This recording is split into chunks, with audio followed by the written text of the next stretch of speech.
Hey everyone, Ryan here from Rhino Productions. Today we will analyze episode 3 of Masters of the Air, and holy shit, what an episode that was. We pick up after episode 2 in the war room to discuss a new mission so dangerous it could cause the deaths of many crews. But if completed, it could actually knock out Nazi Germany in the air department for months, which would be crucial for the war effort.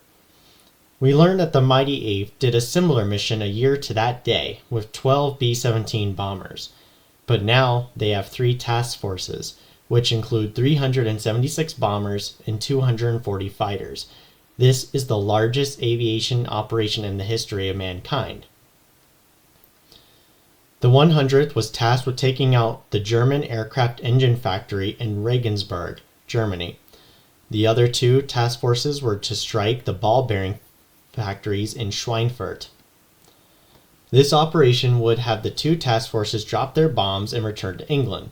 The 100th bomb group would bear more hits, but it was crucial for the mission. We hear a 3-hit combo. Once the 100 get past the German aircraft to reload and refuel, they would have dropped their bombs and headed to Africa to avoid the German Air Force waiting for them to return to England. While this is happening, the other 2 task forces would have already dropped their bombs as well and would be heading back to England, so the Germans would be so confused and not know where to hit and where they're going. The mission being so dangerous, Colonel Harding tried to comfort the men with it being a vacation in Africa and eating lobster tails. Many happy faces on some of the soldiers and airmen faces, but many others know this promise might be a lie for such a dangerous mission. We are now on the airstrip with a heavy fog, and all 3 task forces are being delayed by 30 minutes, and in another 30 minutes. We see the men reading, talking, sleeping, some so anxious to start the mission, while others are in fear about what they might face on this long, dangerous mission. After a period of waiting, Top Brass did not want to wait anymore and told the 100th Bomb Group to deploy and to have the other 2 task forces catch up. Colonel Harding of the 100th stated that we are sending our boys into hell alone. When I heard this, I was shouting, "Oh my God, these guys are going to die. This episode will be so insane." Now, this statement was proven true by Colonel Harding's statements. We do another time jump sometime over Germany. The first task force is flying through flak, going off everywhere. As this is happening, they begin to ask one another if they have seen the other 2 task forces, with many of the crew stating no, they haven't seen anyone else. Many make comments about being left out to dry. The first task force, too, had different altitudes in different groups.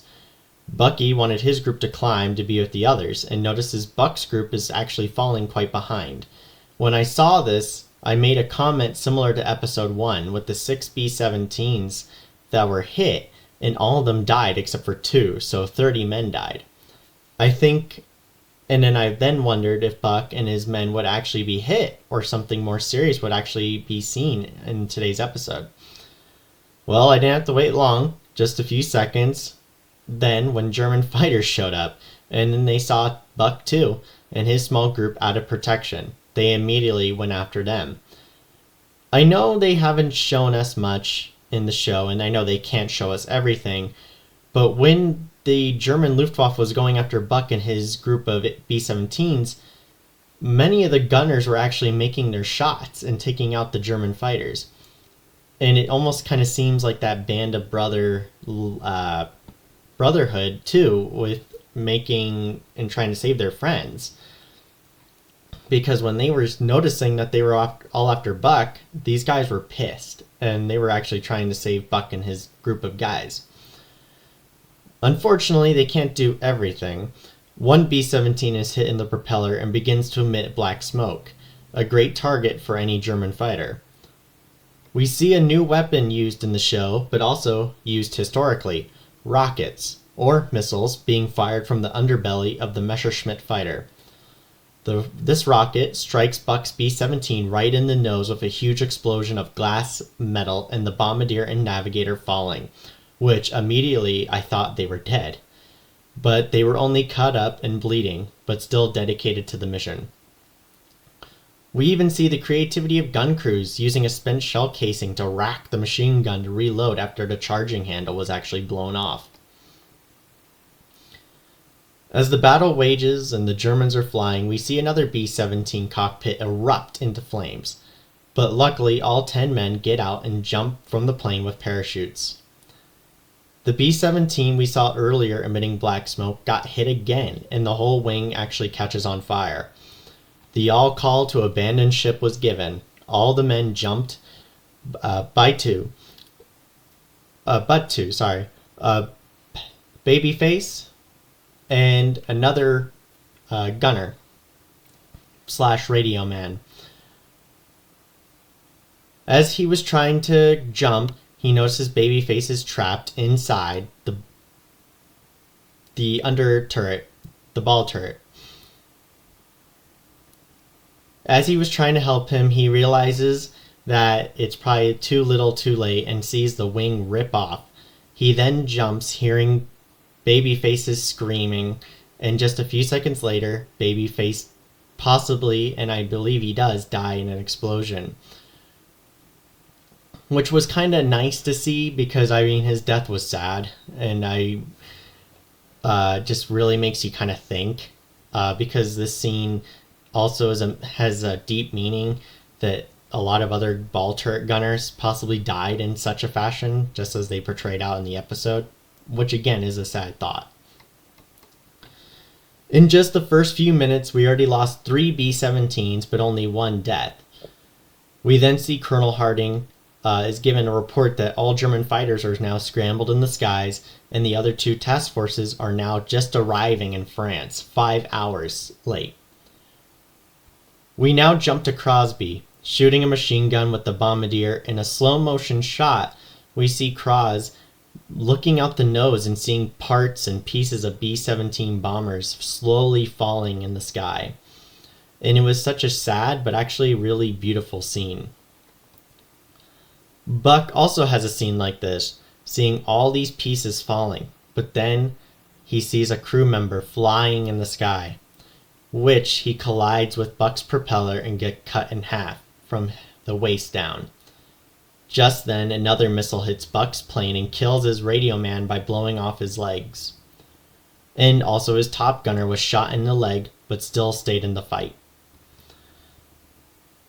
We also watch as Kurt's bomber is hit in the wing and the propeller. As they both look at the damage, we now lose one of our first introduced characters, Dickie, from episode 1. He was shot multiple times in the chest by a German fighter. We see the great acting of Barry Keoghan, who plays Kurt, in just simply the expression of his eyes about Dickie, because again, they have the air mask. I did really feel sad for Kurt, and it was then that he gave the call to abandon the plane, but his radio man told Kurt to push Dickie out. But Kurt knew that Dickie would die because he couldn't pull his chute. And of course he wanted his buddy alive. So Kurt, wanting to save Dickie, tries landing in a clearing. However, due to the damage to his bomber, he begins to hit trees. At the very last moment, he tries to lift his bomber, but stalls and crashes with a huge explosion. Kurt is now dead. I was shocked and yelled out. I believed he was a main character and one of the real-life survivors, but sadly he was not. We now see this show is going to be different from Band of Brothers in the Pacific. In those shows, we get no-name soldiers dying and maybe a named character, which the episode will focus on till they die in that episode or the one following it. Here, again, we could see many named characters die in a single episode, so we must prepare that any episode could be anyone's last. We return to Buck's B-17 as he continues to get hit, and his co-pilot, noticing all the damage, begins to order to bail out. But in this scene, we see Buck grab him and call him a son of a bitch, and start shouting at him. He is usually a gentle talker, but here we see how angry he is, or quite possibly why he is like so committed to the cause. And he does not want all the other crew's deaths or injuries to be in vain. Or just simply he believes that the other co-pilot is panicking and wants to bail out too early without trying to give it his all. The bombers see the factory soon, and then they drop their payload onto the facility, turning it into dust. As they now head to Africa, we now jump back to an American meeting Netherlands partisans, or freedom fighters, who seem to be wary of Americans and not really trusting. This could be a nod to the real-life stories of B-17 crews who did jump over enemy territory and how they had to survive. Many of the crews jumped over France, Netherlands, Switzerland, Germany, Italy. If they landed in Switzerland or a country hating the Nazis, they may be safe and possibly can return to the war. Or they could be held as prisoners of war or worse. Sadly, we may not know what happens to some of the characters and crews we watched in episodes 1 and 2 that in this episode had to bail out over some of those countries I just named, but hopefully their stories will be told. Returning now back to Buck's aircraft to gain flight time, they begin to drop everything not bolted to the ground in the plane because of lacking fuel, which does work and actually gains them the altitude to get to Africa. And as we witness one by one, B-17s land in Telegrama, Africa. We can see how glad the crews are to touch the ground, but we also witness the damages to the aircraft and how many can't even process all the losses they just endured. Bucky tells Buck out of 21 B-17s, only 11 made it to Africa. If my math is correct, that means 100 men are killed or missing, where only 110 out of the 11 made it to Africa. It is then in that moment Bucky asks the big question, where is Kurt? Buck sadly says he does not know. It almost looks like a form of PTSD is slowly developing on Buck's face. Bucky states that Kurt is probably drinking schnapps somewhere, a funny line which did make me laugh, but then it was sad because now we know Kurt is gone. But I believe this is a subtle line for heaven. Just like in Band of Brothers, we hear Winter say if a soldier was wounded, the men were actually happy that he had a temporary out of the war for just a tiny bit. But if they saw one of their comrades dead, they were sad, sure, but they said they were happy because now he was at peace and he didn't have to be in war anymore. I believe that this is kind of the same case. That Bucky is a drinker and is happy when he does drink, and as well as Kurt, who also like to engage in drinking. Maybe that's a sign that Buck wants that to happen to him when he dies, that if he does die and goes to heaven, that maybe he can just have the party of a lifetime, relax, have a bunch of drinks, and meet all of his friends. A subtle idea I had in my head when this line was said, and it brought me back to Band of Brothers. The ending of this episode ends with Bucky telling Buck that they will make it and he needs to trust him. Buck accepts this in a sad voice as they look to the sunset on a sad and tragic day. Well, thank you for tuning in to episode 3.